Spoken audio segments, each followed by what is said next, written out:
নমস্কাৰ বন্ধু বান্ধৱীসকল, আপোনালোকক মোৰ চেনেল লোকেল পাকঘৰলৈ স্বাগতম। আজি মই আপোনালোকৰ ওচৰলৈ লৈ আহিছোঁ এটা বিশেষ ৰেচিপি। বলকচোন আমি ৰেচিপিটোৰ ফালে আগবাঢ়ো। এয়া মই দেখিছেনে কেৰাহী এখনত উৰহি আৰু বিলাহী এটা বইল হ'বলৈ দিছোঁ। আজি এক উৰহিৰ বিশেষ ধৰণৰ চাটনি তৈয়াৰ কৰিবলৈ গৈ আছোঁ। তেতিয়াহ'লে বলক মোৰ লগত একেলগে আমি চাটনিটোৰ ফালে আগবাঢ়ো। কেৰাহী এখনত উৰহি আৰু বিলাহীটো সিজিবলৈ দি তাত মই অকণমান নিমখ ছটিয়াই দিছোঁ আৰু সেইখিনি সিজা হোৱাৰ পাছত এয়া দেখিছেনে মই ইয়াক উঠাই থৈছোঁ।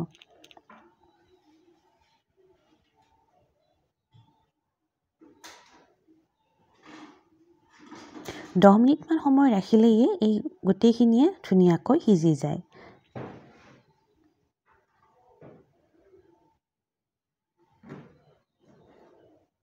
এয়া মোৰ বিলাহী আৰু উৰহিখিনি ভালদৰে সিজি গৈছে আৰু ইয়াক মই এতিয়া নমাই ৰাখিছোঁ।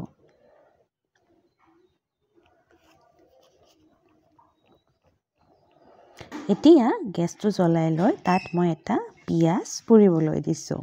পিঁয়াজটো পুৰি দিয়াৰ পাছত চাটনিখন খাবলৈ যে ইমান সোৱাদ লগা হয়।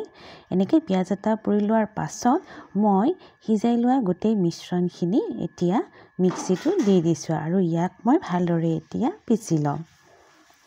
ইয়াত মই উৰহি আৰু বিলাহীখিনি মই মিক্সিত পিচি ল'ম আৰু তাৰ লগতে জলকীয়া আৰু আদাও মই একেলগে ইয়াত পিচিবলৈ দিছোঁ। মিশ্ৰণখিনি পিছা মোৰ এতিয়া হৈ গ'ল। এনেদৰে ভালকৈ মিহিকৈ মিশ্ৰণখিনি আপোনালোকে পিচি ল'ব।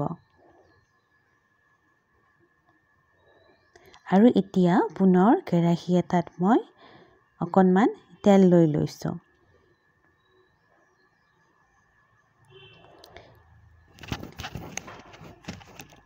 তেলখিনি ভালদৰে গৰম হোৱাৰ পাছত মই ইয়াত মিহিকৈ কাটি লোৱা পিঁয়াজ দি লৈছোঁ। পিঁয়াজখিনি মই ৰঙচুৱা হোৱালৈ ভাজি আছোঁ।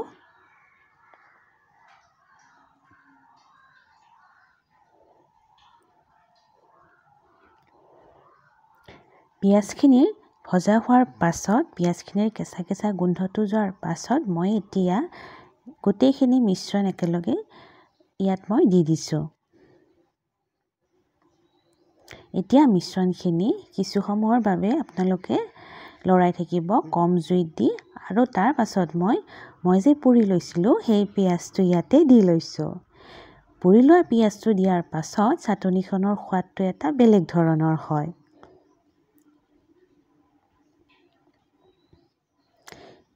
এইখিনি মিশ্ৰণ ভালদৰে ভাজি লৈ তাত মই জোখমতে নিমখ দি লৈছোঁ আৰু এয়া আমাৰ সোৱাদ লগা চাটনি ৰেডি হৈ গ'ল। দেখিছেনে দেখিবলৈ কিমান সোৱাদ লগা হৈছে নহয়নে বাৰু? আৰু খাবলৈ যে ইমান ভাল লগা। এইটো একেবাৰে নতুন বিশেষ ৰেচিপি। এই ৰেচিপিটো একেবাৰে ইউনিক। আপোনালোকে ঘৰত এইটো পৰিৱেশন কৰিব পাৰে আৰু আলহী অতিথি আহিলেও এবাৰ পৰিৱেশন কৰাই চাবচোন। তেওঁলোকে ক'বই নোৱাৰিব যে এইটো আচলতে উৰহিৰহে চাটনি। এই চাটনিটোৰ ভিডিঅ'টো চাই কেনেকুৱা পালে মোক জনাব আৰু চাটনিটোৰ শেষত আপোনালোকে কেঁচা মিঠাতেল দি ভালদৰে লৰাই লৈ ইয়াক আপোনালোকে ভাতৰ লগতে হওক বা ৰুটিৰ লগতে হওক